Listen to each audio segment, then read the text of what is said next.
सत श्री अकाल जी। विजन 1469 'ਚ ਤੁਹਾਡੇ ਸਾਰਿਆਂ ਦਾ ਸਵਾਗਤ ਹੈ। मैं योगिता शर्मा ਤੇ ਤੁਸੀਂ देख रहे हो प्रोग्राम जीवन सिद्धा। इस प्रोग्राम ਦੇ ਵਿੱਚ ਅੱਜ ਅਸੀਂ जिस विषय ਤੇ ਗੱਲ करनी है वो है निराशता। डिप्रैशन, स्ट्रैस, होपलैस ਇਹ ਇਹੋ ਜਿਹੇ ਸ਼ਬਦ ਨੇ ਜਿਹੜੇ ਆਮ ਹੀ ਸਾਡੀ ਜ਼ੁਬਾਨ ਤੇ ਹੁਣ ਚੜ ਗਏ ਨੇ।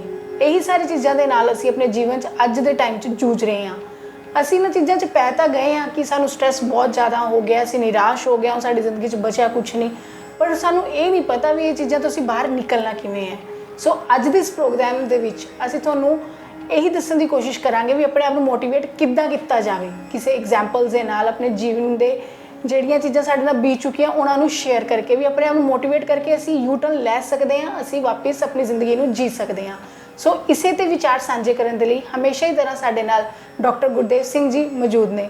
ਸਤਿ ਸ਼੍ਰੀ ਅਕਾਲ ਸਰ ਜੀ। ਸਤਿ ਸ਼੍ਰੀ ਅਕਾਲ ਜੀ। ਸਤਿ ਸ਼੍ਰੀ ਅਕਾਲ ਸਰ। ਆਮ ਹੀ ਅਸੀਂ ਆਪਣੀ ਰੋਜ਼ਾਨਾ ਜ਼ਿੰਦਗੀ ਦੇ ਵਿੱਚ ਇਹ ਸ਼ਬਦਾਂ ਦੀ ਵਰਤੋਂ ਕਰਦੇ ਹਾਂ, ਸਟ੍ਰੈਸ ਬਹੁਤ ਜ਼ਿਆਦਾ ਹੋ ਗਿਆ ਤੇ ਸਟ੍ਰੈਸ ਕਦੋਂ ਸਾਡਾ ਡਿਪਰੈਸ਼ਨ ਦਾ ਰੂਪ ਲੈ ਲੈਂਦਾ ਸਾਨੂੰ ਪਤਾ ਹੀ ਨਹੀਂ ਲੱਗਦਾ। ਸਭ ਤੋਂ ਪਹਿਲੇ ਮੈਂ ਤੁਹਾਨੂੰ ਇਹ ਪੁੱਛਣਾ ਚਾਹੂੰਗੀ ਵੀ ਸਾਨੂੰ ਇਹ ਕਲੀਅਰ ਕਰੋ ਵੀ ਡਿਪਰੈਸ਼ਨ ਐਕਚੁਅਲ 'ਚ ਹੈ ਕੀ ਹੈ, ਕਿ ਵਾਕਈ ਜੋ ਚੀਜ਼ ਡਿਪਰੈਸ਼ਨ ਦੀ ਗੱਲ ਕੀਤੀ ਜਾਵੇ ਤਾਂ 10-20 ਸਾਲ ਪਹਿਲੇ ਇੱਦਾਂ ਦਾ ਕੁਛ ਨਹੀਂ ਸੀਗਾ। ਡਿਪਰੈਸ਼ਨ ਕੋਈ ਬਿਮਾਰੀ ਹੈ ਵੀ ਜਾਂ ਨਹੀਂ, ਪਰ ਅੱਜ ਇਹ ਸਾਰੀ ਬਿਮਾਰੀਆਂ ਦੀ ਜੜ ਬਣ ਚੁੱਕਿਆ ਹੈ। ਸਾਨੂੰ ਪਹਿਲੇ ਇਹ ਦੱਸਣਾ ਕਰੋ ਵੀ ਡਿਪਰੈਸ਼ਨ ਹੈ ਕੀ ਐਕਚੁਅਲ 'ਚ। ਬਿਲਕੁਲ, ਇਹ ਇੱਕ ਬਹੁਤ ਹੀ ਜਿਹੜਾ ਵਿਸ਼ਾ ਹੈ ਤੁਸੀਂ ਚੁਣਿਆ ਹੈ।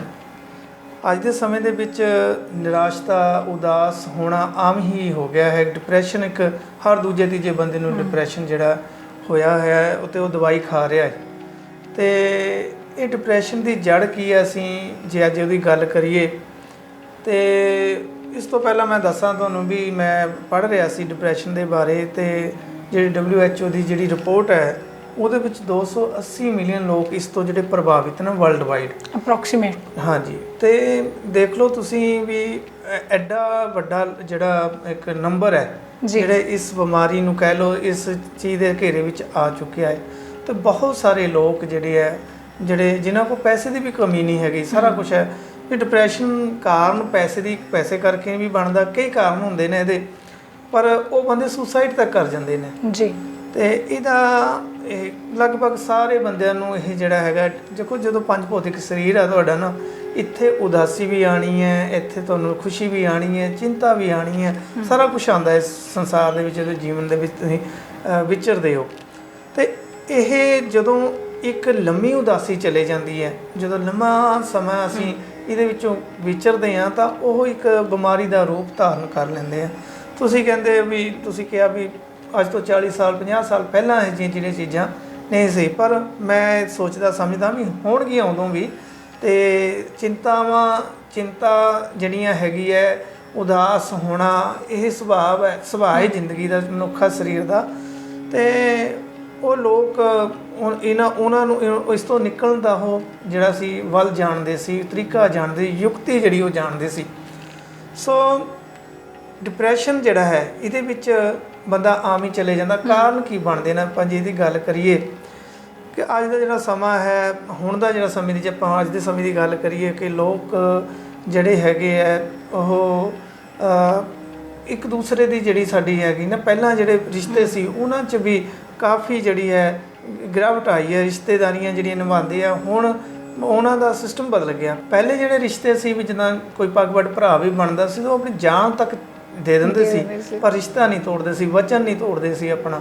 ਪਰ ਅੱਜ ਤਾਂ ਸਮਾਂ ਹੀ ਕੁਛ ਹੋਰ ਹੋ ਗਿਆ ਹੈ ਅਤੇ ਅਸੀਂ ਰਿਸ਼ਤੇ ਜਿਹੜੇ ਨਾਤੇ ਤਾਂ ਇੱਕ ਨਾਮ ਦੇ ਹੀ ਜੇ ਦੇਖਿਆ ਜਾਵੇ, ਪਰ ਕੋਈ ਵਿੱਚ ਹੈ ਬੰਦੇ ਜਿਹੜੇ ਨਿਭਾਉਂਦੇ ਨਾ, ਪਰ ਹੁਣ ਉਹ ਚੀਜ਼ ਨਹੀਂ ਦੇਖਣ ਨੂੰ ਮਿਲਦੀ। ਇਹ ਜਿਹੜੇ ਸਾਡੇ ਕਾਰਨ ਬਣਦੇ ਨੇ, ਇਹ ਦੁੱਖ ਹੀ ਹੈ, ਇੱਕ ਤਰ੍ਹਾਂ ਦਾ ਦੁੱਖ ਤੋਂ ਹੀ ਸਾਡਾ ਜਿਹੜਾ ਹੈਗਾ ਇਹ ਉਦਾਸੀ ਜਿਹੜੀ ਬਣ ਜਾਂਦੀ ਹੈ। ਕਈ ਤਰ੍ਹਾਂ ਦੇ ਕਾਰਨ ਬਣਦੇ ਨੇ, ਜਿਵੇਂ ਕਿਸੇ ਨੂੰ ਕੋਈ ਵੱਡੀ ਸੱਟ ਲੱਗੀ ਹੋਵੇ ਜ਼ਿੰਦਗੀ ਦੇ ਵਿੱਚ ਅਤੇ ਅਸੀਂ ਉਦਾਸ ਹੋ ਜਾਂਦੇ ਹਾਂ। ਕੋਈ ਐਸਾ ਕੰਮ ਸਾਡੀ ਜ਼ਿੰਦਗੀ ਦੇ ਵਿੱਚ ਹੋ ਜਾਂਦਾ ਹੈ ਜਿਹੜਾ ਕਿ ਅਸੀਂ ਜੋ ਪਬਲਿਕਲੀ ਸਭ ਨੂੰ ਪਤਾ ਲੱਗ ਜਾਵੇ ਤਾਂ ਉਹਦੇ ਡਰ ਕਰਕੇ ਵੀ ਸਾਨੂੰ ਲੱਗਦਾ ਵੀ ਜੇ ਪਬਲਿਕਲੀ ਸਾਰਿਆਂ ਦੇ ਸਾਹਮਣੇ ਆ ਗਿਆ ਤਾਂ ਮੈਂ ਬਦਨਾਮ ਹੋ ਜਾਵਾਂਗਾ, ਤਾਂ ਮੇਰੀ ਜ਼ਿੰਦਗੀ ਜਿਹੜੀ ਉਹ ਖਤਮ ਹੋ ਜਾਵੇਗੀ। ਕਿਉਂਕਿ ਸਮਾਜ ਹੈ, ਇੱਕ ਸਮਾਜ ਦੇ ਵਿੱਚ ਬੰਦਾ ਵਿਚਰਦਾ ਹੈ ਅਤੇ ਉਹ ਸਾਰੀਆਂ ਚੀਜ਼ਾਂ ਜਿਹੜੀਆਂ ਹੈਗੀਆਂ ਬੰਦੇ ਨੂੰ ਉਹ ਬੰਦਾ ਸੋਚਦਾ ਉਹਦੇ ਬਾਰੇ, ਤਾਂ ਸੋਚ ਕੇ ਉਹ ਇੱਕ ਵੱਖਰੀ ਦੁਨੀਆ ਦੇ ਵਿੱਚ ਚਲੇ ਜਾਂਦਾ ਹੈ ਜਿੱਥੋਂ ਉਹਨੂੰ ਉਹ ਵਾਪਸ ਆਉਣਾ ਬੜਾ ਅਸੰਭਵ ਲੱਗਦਾ ਹੈ।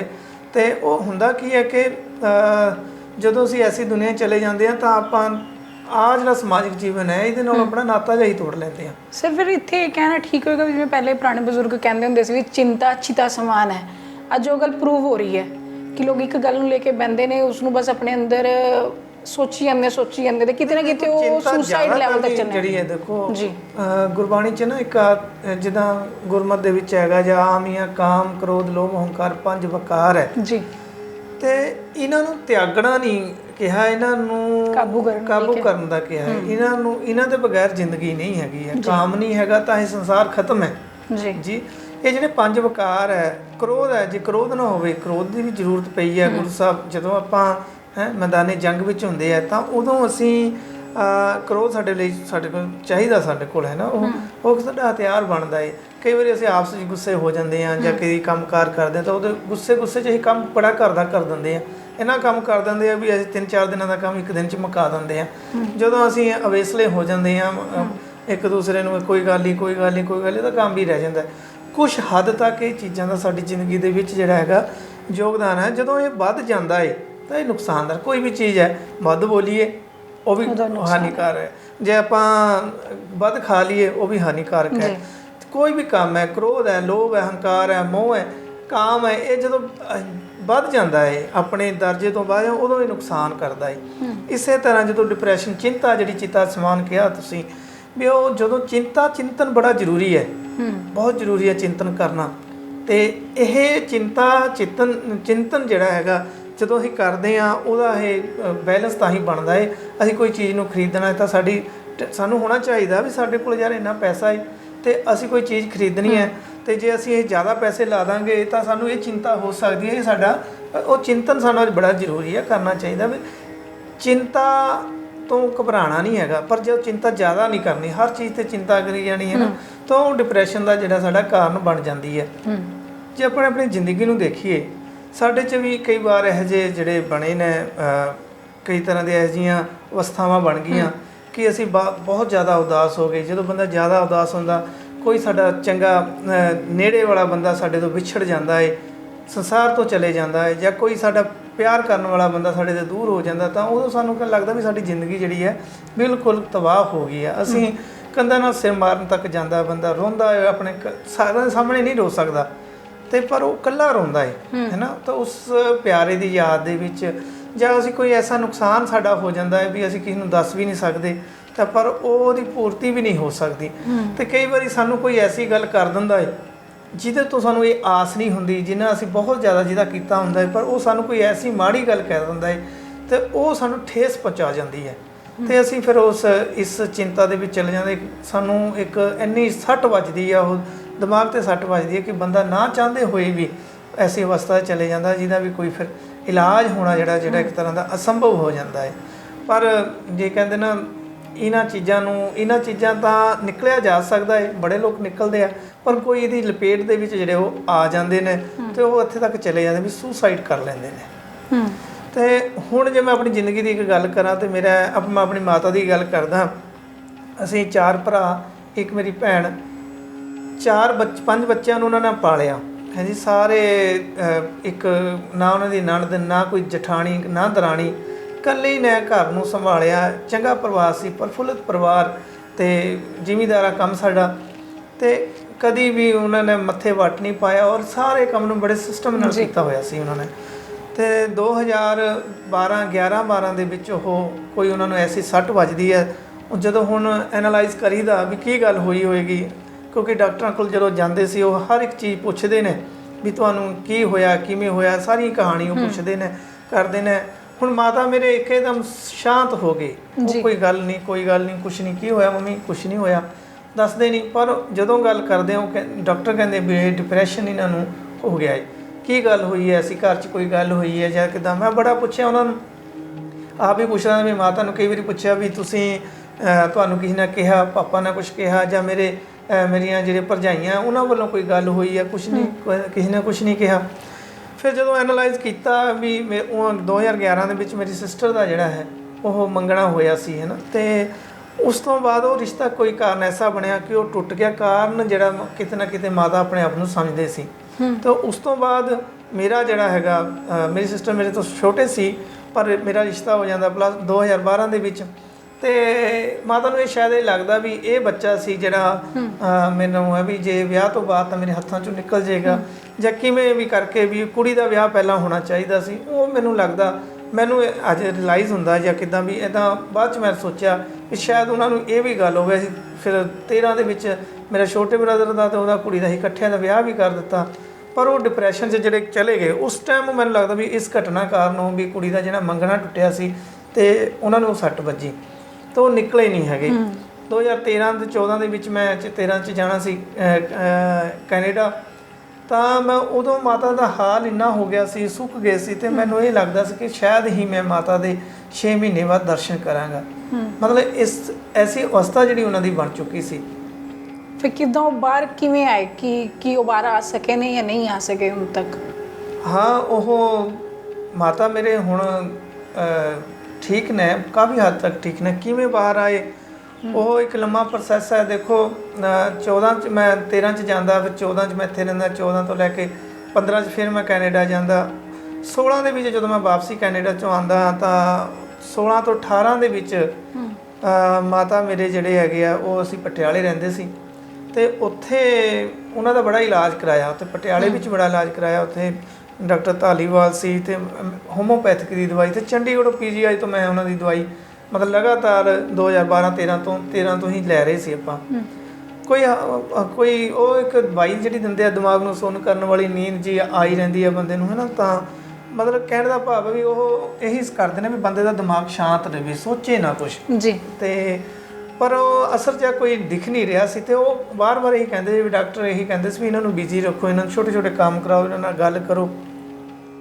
ਅਸੀਂ ਕੋਸ਼ਿਸ਼ ਕਰਦੇ ਸੀ ਪਰ ਹੁਣ ਸਾਡੇ ਇੱਕ ਸੁਭਾਅ ਐਸਾ ਬਣਿਆ ਸੀ ਕਿ ਮਾਤਾ ਦੇ ਸਾਹਮਣੇ ਅਸੀਂ ਜ਼ਿਆਦਾ ਗੱਲਾਂ ਬਾਤਾਂ ਜਿਹੜੀਆਂ ਹੈਗੀਆਂ ਜੇ ਉਹਨਾਂ ਨੇ ਨਾ ਦੇਤੀ ਤਾਂ ਨਾ, ਮਤਲਬ ਅਸੀਂ ਉਹਨਾਂ ਨੂੰ ਦੁਬਾਰਾ ਸਵਾਲ ਕਰਨਾ ਸਾਨੂੰ ਸਿੱਖਿਆ ਹੀ ਨਹੀਂ ਸੀ ਹੈਗਾ। ਮਤਲਬ ਸਾਨੂੰ ਇਹ ਨਹੀਂ, ਅਸੀਂ ਗੱਲ ਹੀ ਨਹੀਂ ਕਦੀ ਇੱਦਾਂ ਦੀ ਕਰੀ ਸੀ ਕਿ ਮਾਤਾ ਨੇ ਕਿਹਾ ਨਹੀਂ ਮੈਂ ਹੁਣ ਕੁਛ ਨਹੀਂ ਖਾਣਾ, ਤਾਂ ਇੱਕ ਦੋ ਵਾਰੀ ਪੁੱਛਣਾ ਤੇ ਨਹੀਂ ਖਾਣਾ ਤੇ ਮੈਨੂੰ ਇਹ ਲੱਗਦਾ ਸੀ ਵੀ ਮਾਤਾ ਨਾਰਾਜ਼ ਨਾ ਹੋ ਜਾਣ।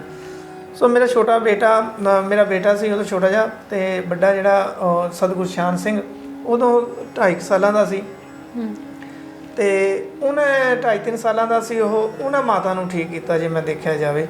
ਤੇ ਉੱਥੇ ਇਕੱਲੇ ਸੀ ਅਸੀਂ ਦੋਨੋਂ, ਮੇਰੀ ਵਾਈਫ ਚੰਡੀਗੜ੍ਹ ਆਉਂਦੇ ਸੀ ਇੱਥੇ ਕੰਮ ਤੇ ਮੈਂ ਇਕੱਲਾ ਘਰ ਕੰਮ ਕਰਨਾ ਤੇ ਨਾਲ ਉਹ ਬੇਟਾ ਸੀ ਤੇ ਬੇਟੇ ਨੂੰ ਮਾਤਾ ਨੇ ਮੇਰੇ ਕੋਲ ਜਿਹੜੇ ਹੈਗੇ ਕੰਮ ਆਪਣੇ ਹੁੰਦੇ ਸੀ ਤੇ ਉਹ ਮੇਰਾ ਬੇਟੇ ਨੇ ਮਾਤਾ ਦੇ ਨਾਲ ਸਾਰਾ ਦਿਨ ਖੇਡੀ ਜਾਣਾ ਤੇ ਉਹਨਾਂ ਨੂੰ ਪਾਰਕ ਦੇ ਵਿੱਚ ਲੈ ਜਾਣਾ ਤੇ ਹਰ ਉਹਨਾਂ ਕੋਲ ਬੇਟੇ ਕੋਲ ਖੇਡਣ ਨੂੰ ਕੋਈ ਚੀਜ਼ ਨਹੀਂ ਸੀ ਹੈਗੀ ਤਾਂ ਇਕੱਲੀ ਮਾਤਾ ਦੇ ਮਾਂ ਉਹ ਕਦੀ ਡਾਕਟਰ ਬਣ ਜਾਂਦਾ, ਕੋਈ ਕੁਛ ਕਈ ਪੇਟ 'ਤੇ ਬੈਠ, ਬਸ ਕੁਛ ਉਹਨੇ ਕੰਮ ਕਰਕੇ 2 ਸਾਲ ਦੇ ਵਿੱਚ ਮਾਤਾ ਨੂੰ ਦਾਦੀ ਮੰਮਾ ਕਰਕੇ ਉਹਨੇ ਵੀ ਉਹ ਮਾਤਾ ਸਾਡੇ ਉੱਥੇ ਬਿਲਕੁਲ ਜਿਹੜੇ ਹੈਗੇ ਆ ਬਾਹਰ ਆ ਗਏ ਔਰ ਤੰਦਰੁਸਤ ਵੀ ਹੋ ਗਏ ਚੰਗੇ। ਉਹ ਮੈਂ ਕੀਤਾ, ਦਵਾਈਆਂ ਤਾਂ ਚੱਲ ਹੀ ਰਹੀਆਂ ਸੀ ਪਰ ਉਹ ਡਾਕਟਰ ਜਿਹੜੀ ਇੱਕ ਗੱਲ ਕਹਿ ਰਹੇ ਸੀ ਵੀ ਇਹਨਾਂ ਨੂੰ ਬਿਜ਼ੀ ਰੱਖੋ 24 ਘੰਟੇ ਵਾਲਾ ਬੰਦਾ ਜਿਹੜਾ ਲੱਭਿਆ ਉਹ ਬੱਚਾ ਹੀ ਸਾਡਾ ਉਹ, ਤਾਂ ਉਹਨਾਂ ਨੂੰ ਬਾਹਰ ਕੱਢਿਆ ਤੇ ਹੁਣ ਬੜੇ ਠੀਕ ਨੇ, ਦਵਾਈਆਂ ਉਹਨਾਂ ਦੀ ਕੋਈ ਨਹੀਂ ਚੱਲਦੀਆਂ।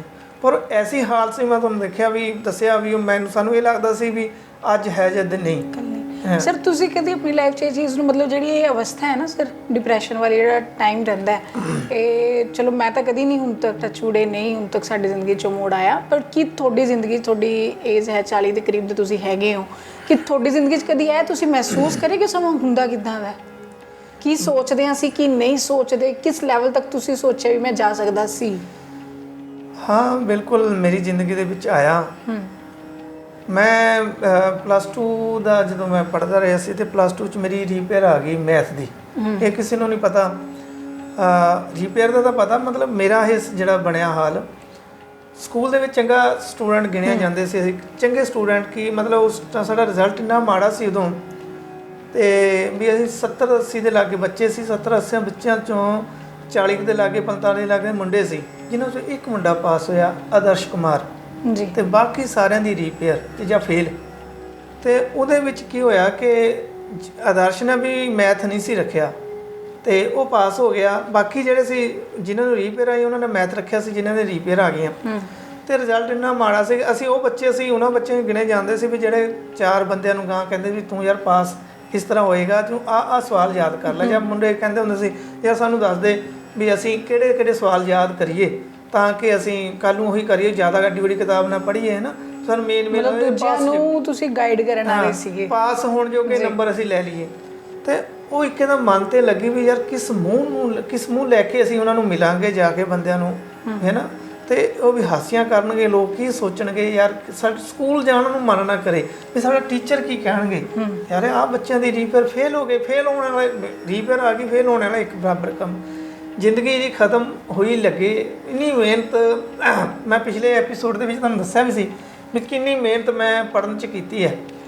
ਸਮਾਂ ਨਹੀਂ ਸੀ ਹੁੰਦਾ, ਘਰ ਦੇ ਇੰਨੇ ਕੰਮਕਾਰ ਸੀ, ਪਰ ਫਿਰ ਵੀ ਮੈਂ ਮਤਲਬ ਟਾਈਮ ਕੱਢਿਆ। ਹਿੰਮਤ ਨਹੀਂ ਹਾਰੀ ਤੇ ਤੁਸੀਂ ਪੜ੍ਹੇ, ਲੇਕਿਨ ਜਦੋਂ ਰਿਪੇਅਰ ਆ ਗਈ ਫਿਰ ਇੱਕਦਮ ਤੁਹਾਡਾ ਹੌਸਲਾ ਟੁੱਟਿਆ। ਹਾਂ, ਮੈਨੂੰ ਹੁਣ ਉਹ ਜ਼ਿੰਦਗੀ ਜਦੋਂ ਯਾਦ ਆਉਂਦਾ ਨਾ ਮੈਨੂੰ, ਮੈਂ ਹੁਣ ਭਾਵੁਕ ਹੋ ਗਿਆ ਇਸ ਗੱਲ ਨੂੰ ਲੈ ਕੇ। ਖੈਰ ਮੈਂ ਜਦੋਂ ਰਿਜ਼ਲਟ ਆਇਆ ਤਾਂ ਮੈਂ ਨਾ ਹਫ਼ਤਾ ਜਿਹੜਾ ਮੈਂ ਘਰ 'ਚ ਬੰਦ ਹੋ ਗਿਆ। ਜਿੰਨਾ ਕੰਮ ਘਰਦਿਆਂ ਨੇ ਕਹਿਣਾ ਮੈਂ ਕਰਕੇ ਕਮਰੇ 'ਚ ਬੰਦ ਕਰਕੇ, ਪਿਛਲੇ ਕਮਰੇ 'ਚ ਬੰਦ, ਗਰਮੀ। ਅਤੇ ਰਾਤ ਨੂੰ ਘਰਦਿਆਂ ਨੇ ਜਦੋਂ ਸੋਚਣਾ 9 ਵਜੇ ਤੋਂ ਬਾਅਦ ਮੈਂ ਵਿਹੜੇ 'ਚ ਘੁੰਮਣ ਲੱਗ ਪੈਣਾ। ਵਿਹੜਾ ਸਾਡਾ 200-250 ਗਜ ਦਾ ਫੁੱਟ ਦਾ ਸੀ, ਕਾਫੀ ਲੰਮਾ ਵਿਹੜਾ ਸੀ, ਅਤੇ ਇੱਕ ਸੈਂਟਰ 'ਚ ਜਾਮਣ ਸੀ, ਅਤੇ ਉਹ ਜਾਮਣ ਦੇ 12 ਵਜੇ ਤੋਂ ਬਾਅਦ ਅਸੀਂ ਉਹ ਜਾਮਣ ਥੱਲੇ ਨਹੀਂ ਜਾਂਦੇ ਸੀ। ਮੈਂ 12 ਵਜੇ ਤੋਂ ਬਾਅਦ ਕੀ ਕਹਿ ਲਓ 9-10 ਵਜੇ ਤੋਂ ਬਾਅਦ ਹਨੇਰੇ 'ਚ ਜਾਂਦੇ ਹੀ ਨਹੀਂ ਸੀ।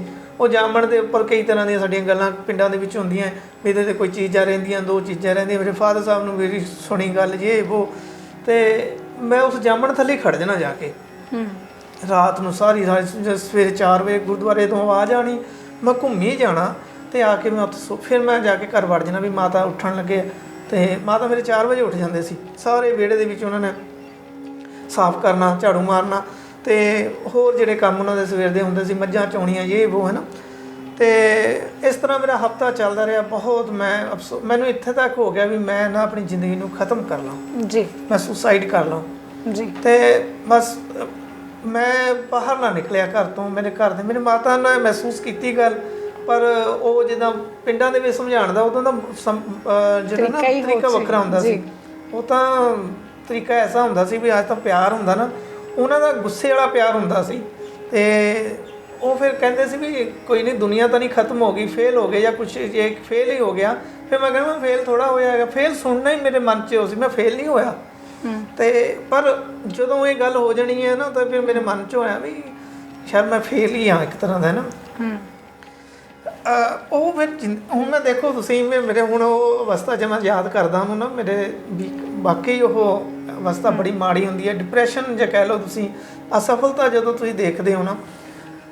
ਫਿਰ ਮੈਂ ਗੁਰਦੁਆਰੇ ਜਾਣਾ ਸ਼ੁਰੂ ਕੀਤਾ। ਮੈਂ ਕਿਵੇਂ ਉਹਦੇ 'ਚ ਨਿਕਲਿਆ, ਫਿਰ ਕੁਦਰਤ ਮੈਂ ਸ਼ਾਮ ਨੂੰ ਚਲੇ ਜਾਣਾ ਗੁਰਦੁਆਰੇ ਕੀਰਤਨ ਸ਼ੁਰੂ ਹੋਣਾ 5 ਵਜੇ, 5:30 ਸਵਾ 5 ਦਾ ਟਾਈਮ ਹੁੰਦਾ ਸੀ। ਮੈਂ ਪਹਿਲਾਂ ਹੀ ਅੱਧਾ ਘੰਟਾ ਪਹਿਲਾਂ ਜਾ ਕੇ ਉੱਥੇ ਬੈਠ ਜਾਣਾ ਜੀ, ਅਤੇ ਮੱਥਾ ਟੇਕ ਕੇ ਬੈਠਣਾ। ਕੀਰਤਨ ਸ਼ੁਰੂ ਹੋਇਆ, ਕੁਛ ਨਹੀਂ ਪਤਾ, ਕੀਰਤਨ ਸ਼ੁਰੂ ਹੋਇਆ, ਅਰਦਾਸ ਹੋਈ, ਸਾਰੇ ਕੰਮ ਕਰੀ ਜਾ ਰਿਹਾ। ਉੱਠਿਆ, ਬੈਠਿਆ, ਮੱਥਾ ਟੇਕਿਆ, ਸਾਰਾ ਅਰਦਾਸ ਹੋਈ, ਪ੍ਰਸ਼ਾਦ ਲੈ ਲਿਆ। ਉਹ ਬਾਬਾ ਜੀ ਕਮਰਾ ਉਹਨਾਂ ਨੇ ਜਦੋਂ ਬੰਦ ਕਰਨਾ ਹੁੰਦਾ ਦਰਬਾਰ ਸਾਹਿਬ, ਤਾਂ ਉਹ ਕਹਿੰਦੇ ਵੀ ਹੁਣ ਗੁਰਦੇਵ ਸਿੰਘ ਇਹ ਆਪਾਂ ਬੰਦ ਕਰ ਦਈਏ ਅਤੇ ਤੁਸੀਂ ਬੈਠਣਾ ਹੋਰ ਨਹੀਂ। ਫਿਰ ਉਦੋਂ ਮੈਨੂੰ ਹੋਣਾ ਵੀ ਯਾਰ ਨਹੀਂ, ਹੁਣ ਮੈਂ ਘਰ ਜਾਣਾ ਪੈਣਾ ਹੀ। ਘਰ ਜਾ ਕੇ ਫਿਰ ਮੈਨੂੰ ਉਹੀ ਮਾਹੌਲ, ਅਤੇ ਹਫ਼ਤਾ ਹੀ ਮੈਨੂੰ ਚੱਲਦਾ ਰਿਹਾ ਮੇਰੀ ਜ਼ਿੰਦਗੀ। ਮਤਲਬ ਤੁਸੀਂ ਨਾ ਟਾਈਮ ਗੁਰਦੁਆਰਾ ਸਾਹਿਬ ਜਾ ਕੇ ਬੈਠੇ, ਤੁਹਾਨੂੰ ਉੱਥੇ ਕੁਛ ਨਹੀਂ ਪਤਾ ਲੱਗਿਆ? ਮੈਨੂੰ ਪਤਾ ਹੀ ਨਹੀਂ, ਬਸ ਉਹ ਸਮਾਂ ਕਦੋਂ ਨਿਕਲ ਜਾਂਦਾ ਸੀ। ਮੈਨੂੰ ਉੱਥੋਂ ਨਾ ਜਾਵਾਂ, ਮੈਨੂੰ ਸਕੂਨ ਮਿਲਦਾ ਸੀ ਉੱਥੇ।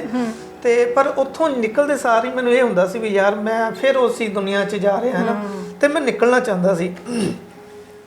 ਉੱਥੇ ਸਾਡੇ ਰਾਗੀ ਸਿੰਘ ਹੁੰਦੇ ਸੀ ਬੜੇ ਸਤਿਕਾਰਯੋਗ, ਭਾਈ ਬ੍ਰਿਜਪਾਲ ਸਿੰਘ ਜੀ ਅਤੇ ਵਿਨੋਦ ਸਿੰਘ ਜੀ। ਅਤੇ ਬ੍ਰਿਜਪਾਲ ਸਿੰਘ ਆਮ ਹੀ ਕਲਾਸਾਂ ਲੈਂਦੇ ਸੀ ਬੱਚਿਆਂ ਦੇ ਸ਼ਾਮ ਨੂੰ, ਅਤੇ ਰਾਤ ਨੂੰ ਉਹਨਾਂ ਨੇ ਬੱਚਿਆਂ ਦੀਆਂ ਕਲਾਸਾਂ ਲੈਣੀਆਂ, ਉਹ ਕੀਰਤਨ ਸਿਖਾਉਂਦੇ ਸੀ। ਅਤੇ ਮੈਂ ਹਫ਼ਤਾ ਇੱਦਾਂ ਮੇਰਾ ਚੱਲਦਾ ਰਿਹਾ। ਅਤੇ ਇੱਕ ਦਿਨ ਮੈਂ ਜਦੋਂ ਹਫ਼ਤਾ ਕੁ ਨਿਕਲਿਆ, ਅਤੇ ਮੈਂ ਉਹਨਾਂ ਨੂੰ ਹਫ਼ਤੇ ਤੋਂ ਬਾਅਦ ਮੈਂ ਭਾਈ ਸਾਹਿਬ ਨੂੰ ਬੇਨਤੀ ਕੀਤੀ।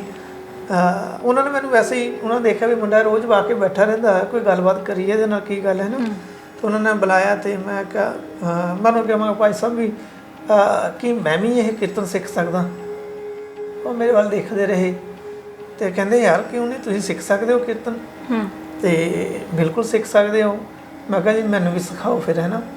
ਅਤੇ ਪਤਾ ਨਹੀਂ ਰੱਬ ਨੇ ਕਹਾਣੀ ਸੀ, ਕੀ ਕਹਾਣੀ ਸੀ ਉਹ। ਅਤੇ ਉਹਨਾਂ ਨੇ ਮੈਨੂੰ ਹਾਂ ਕੀਤੀ, ਕਹਿੰਦੇ ਕੱਲ੍ਹ ਨਾ ਥੋੜ੍ਹਾ ਜਿਹਾ ਗੁੜ ਲੈ ਕੇ ਆਇਓ ਨਾ, ਮਿੱਠਾ ਪ੍ਰਸ਼ਾਦ ਲੈ ਕੇ ਆਇਓ, ਮਿੱਠਾ ਲੈ ਕੇ ਆਇਓ, ਅਤੇ ਅਸੀਂ ਅਰਦਾਸ ਕਰਾਂਗੇ, ਕੱਲ੍ਹ ਤੋਂ ਸ਼ੁਰੂ ਕਰਦੇ ਆ ਕਲਾਸਾਂ ਤੁਹਾਡੀਆਂ। ਬੜੀ ਖੁਸ਼ੀ, ਇੱਕ ਆਸ਼ਾ ਦੀ ਕਿਰਨ। ਅਤੇ ਮੈਂ ਨਾ ਮੇਰਾ ਬੜਾ ਉਤਸ਼ਾਹ ਮੇਰੇ ਮਨ 'ਚ ਆਇਆ ਮੈਂ ਪਾਠ ਪਹਿਲਾਂ ਵੀ ਕਰਦਾ ਸੀ ਤੇ ਮੈਂ ਉਹਨਾਂ ਦਿਨਾਂ ਦੇ ਵਿੱਚ ਪਾਠ ਬੜਾ ਕੀਤਾ। ਮੈਂ ਕਹਾਂ ਨਾ ਤੁਹਾਨੂੰ, ਰੱਬ ਦੇ ਨੇੜੇ ਕਹਿੰਦੇ ਨਾ, ਦੁੱਖ ਦਾਰੂ ਸੁਖ ਰੋਗ ਪਿਆ ਜਾ ਸੁਖ ਤਾਮ ਨਾ ਹੋਈ, ਹੈ ਨਾ।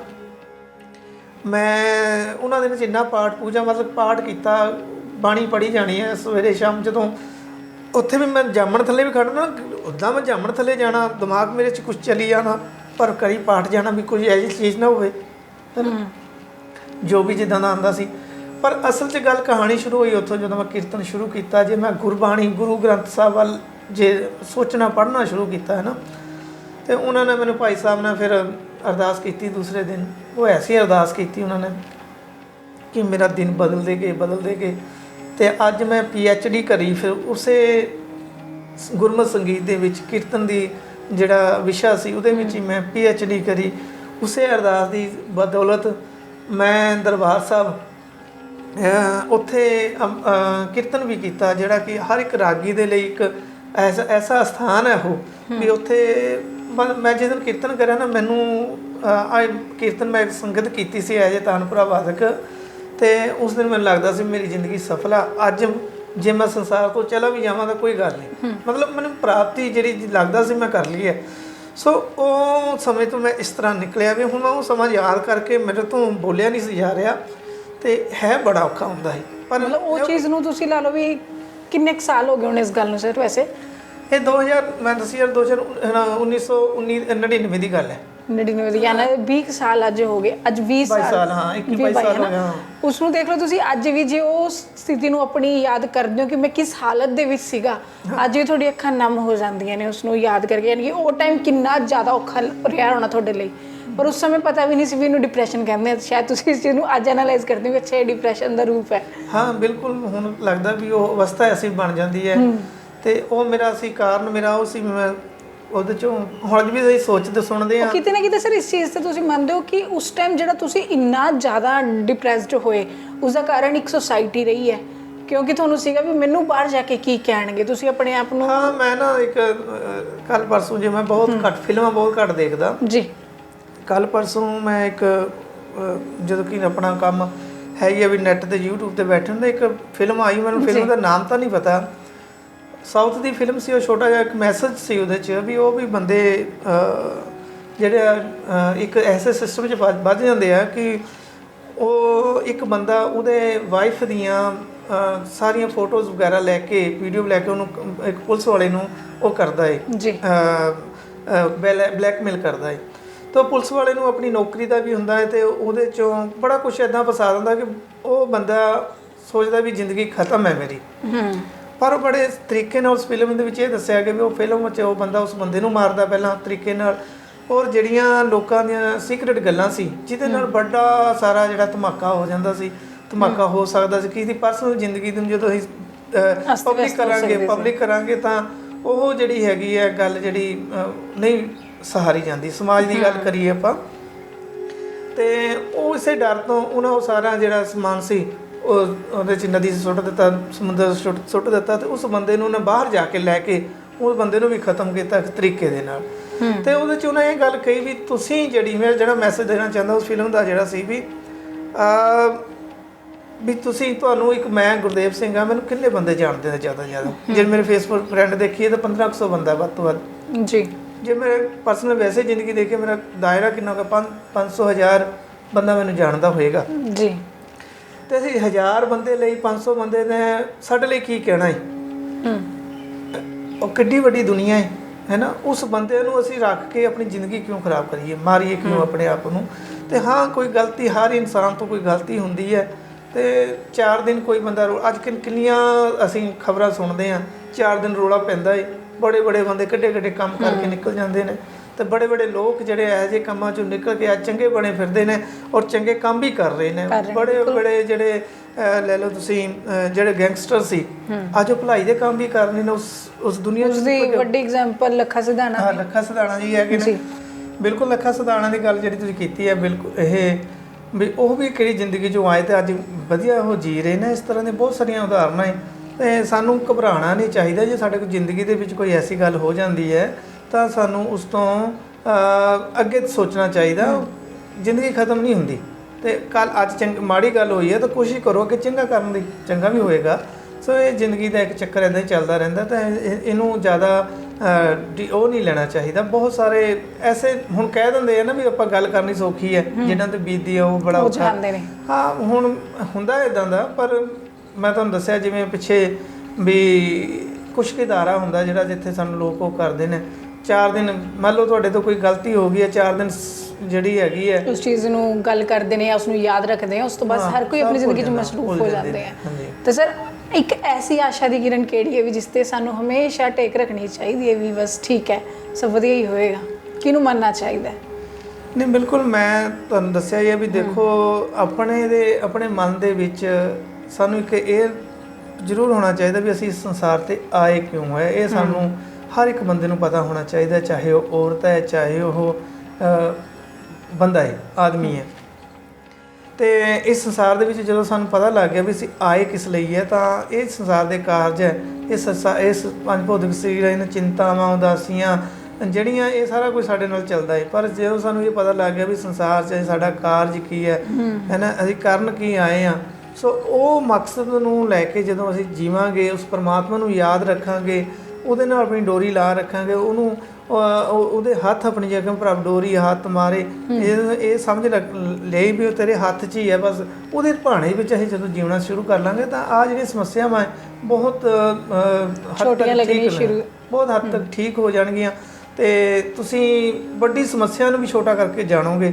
ਇਹ ਉਸ ਪਰਮਾਤਮਾ ਦੀ ਐਸੀ ਖੇਡ ਹੈ, ਅਤੇ ਉਹ ਖੇਡ ਨੂੰ ਸਮਝਣਾ ਤਾਂ ਬੜਾ ਔਖਾ ਹੈ, ਪਰ ਹਾਂ ਜੇ ਅਸੀਂ ਉਹਨੂੰ ਅਰਦਾਸ ਕਰੀਏ, ਬੇਨਤੀ ਕਰੀਏ, ਉਹਦੇ ਨਾਲ ਹਮੇਸ਼ਾ ਉਹਦੇ ਨਾਲ ਜੁੜੇ ਰਹੀਏ, ਕਾਰਜ ਇਹੀ ਕਰੀਏ, ਬੈਠੇ ਉੱਠਦੇ ਆਪਣੇ ਘਰ ਦੇ ਕਾਰਜ ਕਰੀਏ, ਪਰ ਚਿੱਤ ਨਿਰੰਜਨ ਨਾਲ ਰੱਖੀਏ, ਉਹਦੇ ਨਾਲ ਚਿੱਤ ਆਪਣਾ ਹਮੇਸ਼ਾ ਰਹੇ, ਤਾਂ ਆਪਣੇ ਇਹ ਜਿਹੜੇ ਹੈਗੀਆਂ ਇਹ ਸਾਰੀਆਂ ਜਿਹੜੇ ਡਿਪਰੈਸ਼ਨ ਸਭ ਭੱਜ ਜਾਣਗੇ। ਜੀ ਬਿਲਕੁਲ, ਸਾਨੂੰ ਹਮੇਸ਼ਾ ਪਰਮਾਤਮਾ ਦੇ ਦ੍ਰਿੜ ਵਿਸ਼ਵਾਸ ਰੱਖਣਾ ਚਾਹੀਦਾ, ਤੇ ਸਾਨੂੰ ਫਿਰ ਬਾਕੀ ਜਿਹੜੀ ਪ੍ਰੋਬਲਮਸ ਨੇ ਨਾ ਬੜੀ ਜ਼ਿਆਦਾ ਛੋਟੀਆਂ ਲੱਗਣੀਆਂ ਸ਼ੁਰੂ ਹੋ ਜਾਣਗੀਆਂ। ਮੈਂ ਸਰ ਇੱਕ ਕਥਾ ਸੁਣੀ ਸੀ, ਉੱਚ ਕਥਾਵਾਚਕ ਦੱਸ ਰਹੇ ਸੀ ਵੀ ਜਿਹੜੀ ਔਰਤਾਂ ਨੇ ਉਹਨਾਂ ਦਾ ਬੜਾ ਅਹਿਮ ਰੋਲ ਹੈ। ਅਸੀਂ ਉਸ ਚੀਜ਼ ਨੂੰ ਮੰਨਦੇ ਹਾਂ, ਉਹਨਾਂ ਦਾ ਦੱਸਣਾ, ਉਹਨਾਂ ਨੇ ਇੱਦਾਂ ਐਗਜ਼ਾਮਪਲ ਦੇ ਕੇ ਉਸ ਚੀਜ਼ ਨੂੰ ਦੱਸਿਆ ਵੀ ਜੇਕਰ ਤੁਸੀਂ ਚਾਹ ਬਣਾ ਰਹੇ ਹੋ, ਰੋਟੀ ਬਣਾ ਰਹੇ ਹੋ, ਜੇਕਰ ਤੁਸੀਂ ਵਾਹਿਗੁਰੂ ਵਾਹਿਗੁਰੂ ਕਹਿ ਕੇ ਉਹ ਚੀਜ਼ ਬਣਾ ਕਰ ਰਹੇ ਹੋ, ਹੈ ਨਾ, ਅਤੇ ਜਦੋਂ ਤੁਸੀਂ ਅੱਗੇ ਮਤਲਬ ਉਹਨਾਂ ਨੂੰ ਸਰਵ ਕਰ ਰਹੇ ਹੋ, ਉਹ ਚੀਜ਼ ਉਹਨਾਂ ਨੂੰ ਸਰਵ ਹੋ ਰਹੀ ਹੈ। ਇਟ ਮੀਨਸ ਜਦੋਂ ਤੁਸੀਂ ਪੋਜ਼ੀਟਿਵ ਰਹਿ ਕੇ ਹਰ ਇੱਕ ਕੰਮ ਨੂੰ ਕਰ ਰਹੇ ਹੋ, ਤੁਹਾਡੇ ਬੱਚੇ 'ਚ, ਤੁਹਾਡੇ ਹਸਬੈਂਡ, ਤੁਹਾਡੇ ਮਾਤਾ ਪਿਤਾ 'ਚ ਉਹ ਚੀਜ਼ ਜਾ ਰਹੀ ਹੈ। ਅਤੇ ਜਦੋਂ ਤੁਸੀਂ ਉਹ ਕੰਮ ਨੂੰ ਨੈਗੇਟਿਵ ਹੋ ਕੇ ਕਰੋਗੇ, ਸੋਚ ਕੇ ਕਰੋਗੇ ਅੰਦਰੋਂ, ਹੈ ਨਾ, ਵੀ ਹੀਨ ਭਾਵਨਾ ਰੱਖ ਕੇ, ਅਤੇ ਉਹੀ ਚੀਜ਼ ਤੁਸੀਂ ਅੱਗੇ ਸਰਵ ਕਰੋਗੇ। ਬਿਲਕੁਲ ਤੁਹਾਡੀ ਗੱਲ ਠੀਕ ਹੈ। ਇਹ ਜਿਹੜੇ ਨਾ ਕਥਾਵਾਚਕ ਹੈ, ਮੈਂ ਆਪਣੇ ਗਿਆਨੀ ਸਾਹਿਬ ਸਿੰਘ ਜੀ ਮਾਰਕੰਡੇ ਵਾਲੇ ਆ ਜੀ, ਉਹ ਵੀ ਇਸ ਗੱਲ ਦੀ ਬੜੀ ਉਦਾਹਰਨ ਦਿੰਦੇ ਆ। ਮੈਂ ਉਹਨਾਂ ਨਾਲ ਕਈ ਪ੍ਰੋਗਰਾਮ ਕਰਨ ਦਾ ਮੈਨੂੰ ਮੌਕਾ ਮਿਲਿਆ।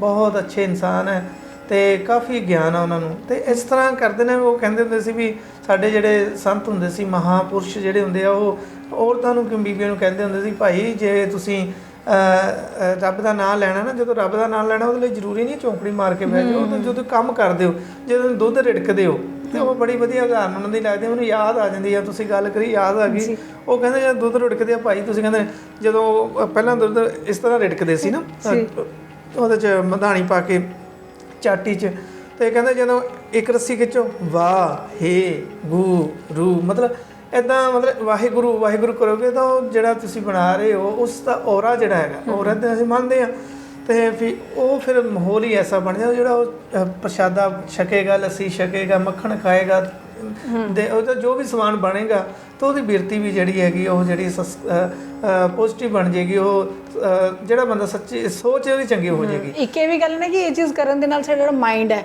ਉਹ ਫੋਕਸਡ ਹੋ ਜਾਂਦਾ ਇੱਕ ਚੀਜ਼ 'ਤੇ, ਅਸੀਂ ਡਿਸਟਰੈਕਟ ਨਹੀਂ ਹੁੰਦੇ, ਹੋਰ ਗੱਲਾਂ ਸਾਡੇ ਦਿਮਾਗ 'ਚ ਆਉਂਦੀਆਂ ਨਹੀਂ। ਜੇ ਗੱਲਾਂ ਹੀ ਨਹੀਂ ਆਈਆਂ ਤਾਂ ਫਿਰ ਅਸੀਂ ਨਾ ਤਾਂ ਉਸ ਚੀਜ਼ ਦਾ ਕਦੀ ਸਟਰੈਸ ਲਈਏ, ਨਾ ਅਸੀਂ ਉਹ ਨੈਗੇਟਿਵ ਹੋਈਏ, ਅਤੇ ਖੁਦ ਵੀ ਅਸੀਂ ਪੋਜ਼ੀਟਿਵ ਰਹਿੰਦੇ ਹਾਂ, ਅਤੇ ਉਹ ਚੀਜ਼ ਕਰਨ ਨਾਲ ਅਸੀਂ ਖੁਦ ਫੋਕਸਡ ਵੀ ਰਹਿੰਦੇ ਹਾਂ, ਖੁਸ਼ੀ ਵੀ ਰਹਿੰਦੀ ਹੈ ਜ਼ਿੰਦਗੀ 'ਚ। ਬਿਲਕੁਲ ਜੀ, ਬਿਲਕੁਲ ਜੀ। ਅਤੇ ਨਿਰਾਸ਼ਤਾ ਜਿਹੜੀ ਹੈ ਨਹੀਂ ਰਹਿੰਦੀ ਜ਼ਿੰਦਗੀ ਦੇ ਵਿੱਚ। ਬਿਲਕੁਲ ਜੀ, ਹਾਂ ਬਿਲਕੁਲ। ਮੈਂ ਇੱਕ ਤੁਹਾਨੂੰ ਛੋਟੀ ਜਿਹੀ ਉਦਾਹਰਨ ਆਪਾਂ ਦਈਏ, ਪ੍ਰੋਗਰਾਮ ਵੀ ਸਾਡਾ ਕਾਫੀ ਲੰਮਾ ਹੋ ਗਿਆ ਇਹ, ਅਤੇ ਇੱਕ ਆਪਣੇ ਜਿਹੜੇ ਸੰਦੀਪ ਸਿੰਘ ਹੈ, ਕੈਪਟਨ ਸੀ, ਕੈਪਟਨ ਆਪਣੇ ਹਾਕੀ ਟੀਮ ਦੇ, ਹੁਣ ਵੀ ਹੈ ਉਹ, ਅਤੇ ਉਹਨਾਂ ਦੀ ਜ਼ਿੰਦਗੀ ਜਿਹਨੂੰ ਆਪਾਂ ਦੇਖੀਏ, ਅਤੇ ਉਹਨਾਂ 'ਤੇ ਫਿਲਮ ਵੀ ਬਣੀ ਹੈ ਪਿੱਛੇ ਜਿਹੇ, ਕਿਵੇਂ ਉਹਨਾਂ ਨੇ ਆਪਣੀ ਜ਼ਿੰਦਗੀ ਦੇ ਵਿੱਚ ਕਿੱਦਾਂ ਉਹਨਾਂ ਦੇ ਗੋਲੀ ਲੱਗਦੀ ਹੈ। ਇੱਕ ਕੈਪਟਨ ਸੀ, ਅਤੇ ਮੁੜ ਕੇ ਉਹਨੂੰ ਡਾਕਟਰ ਆ ਕਹਿੰਦੇ ਵੀ ਤੁਰ ਨਹੀਂ ਸਕਦਾ, ਅਤੇ ਪਰਿਵਾਰ ਦੀ ਹਾਲਾਤ ਇੱਦਾਂ ਆ ਜਾਂਦੇ ਵੀ ਅਰਸ਼ ਤੋਂ ਫਰਸ਼ 'ਤੇ ਆ ਜਾਂਦੇ ਨੇ ਉਹ, ਅਤੇ ਕਿੰਨਾ ਉਹਨਾਂ ਨੂੰ ਔਖਾ ਹੁੰਦਾ ਹੈ। ਫਿਰ ਉਹ ਬੰਦਾ ਕਿਵੇਂ ਜੂਝਦਾ ਉਸ ਨੂੰ ਜੂਝਦਾ ਹੀ ਨਹੀਂ, ਉਹ ਆਪਣੇ ਪੈਰਾਂ 'ਤੇ ਖੜਾ ਹੀ ਨਹੀਂ ਹੁੰਦਾ ਜਦੋਂ ਕਿ ਡਾਕਟਰਾਂ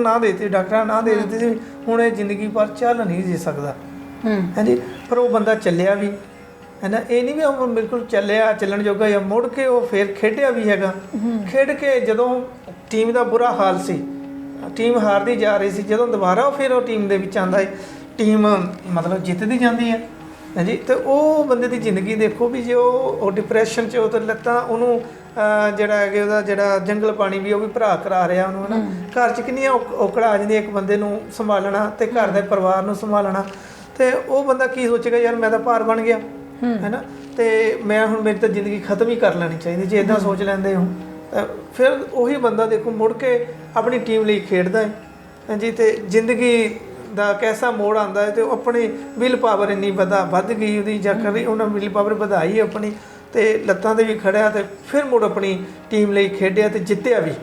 ਤੇ ਉਸੇ ਉਹਦੇ 'ਚ ਜਿਹਨੂੰ ਜਿਸ ਬੰਦੇ ਨੂੰ ਕਹਿ ਰਹੇ ਵੀ ਤੂੰ ਨਹੀਂ ਸਕਦਾ, ਦੇਖੋ ਇਹ ਅਸਲੀਅਤ ਹੈ ਜ਼ਿੰਦਗੀ ਦੀਆਂ, ਇਹ ਸੱਚੀਆਂ ਘਟਨਾਵਾਂ ਹੈ।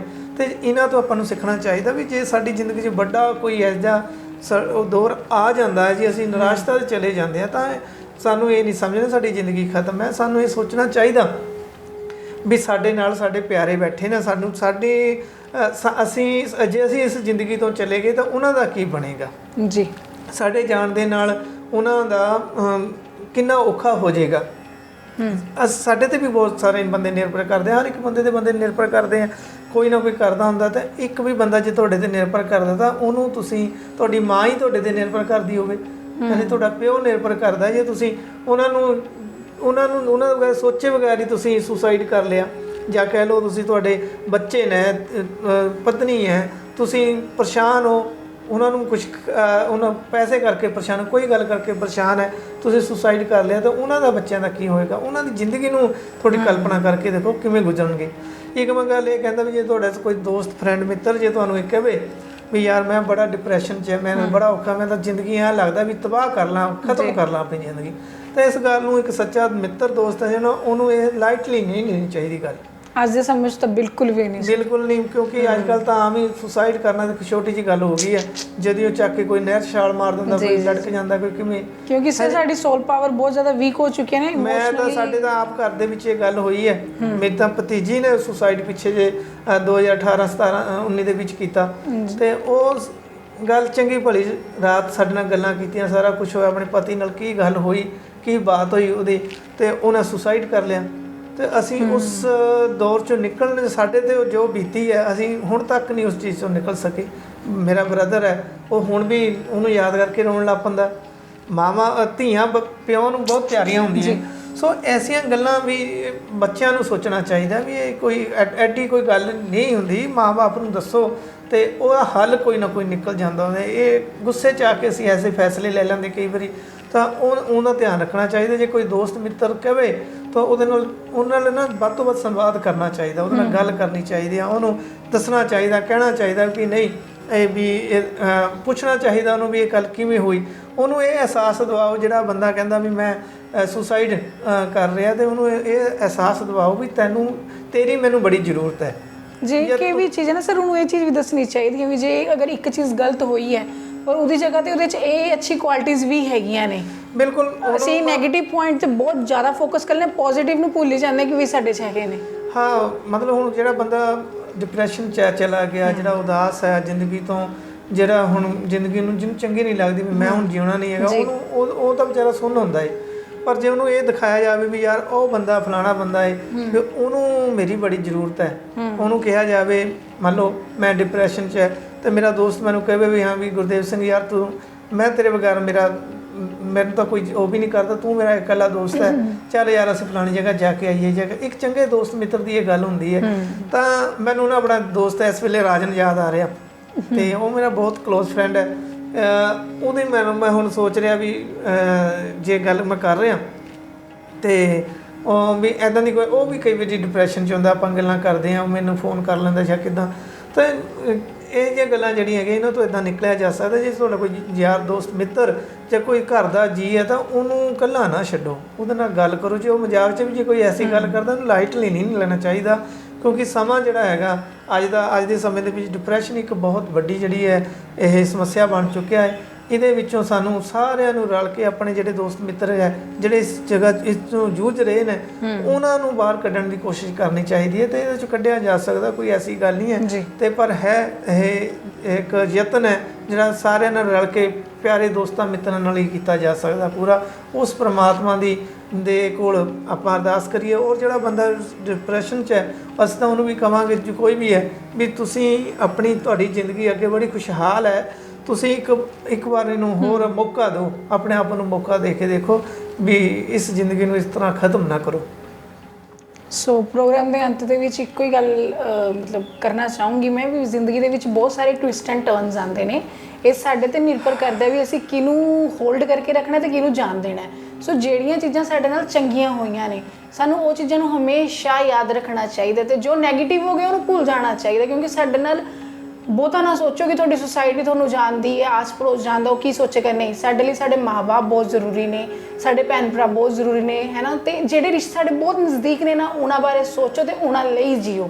ਤੇ ਜੇਕਰ ਉਹਨਾਂ ਵਿੱਚ ਵੀ ਕੋਈ ਗੱਲਬਾਤ ਹੁੰਦੀ ਹੈ ਤਾਂ ਉਸਨੂੰ ਕੋਸ਼ਿਸ਼ ਕਰੋ ਵੀ ਉਸਨੂੰ ਗੱਲਬਾਤ ਕਰਕੇ ਉਸ ਚੀਜ਼ ਨੂੰ ਨਿਬੇੜੇ ਜਾ ਸਕੇ ਤੇ ਸਟ੍ਰੈਸ ਲੈਣ ਦੀ ਲੋੜ ਨਹੀਂ ਹੈਗੀ।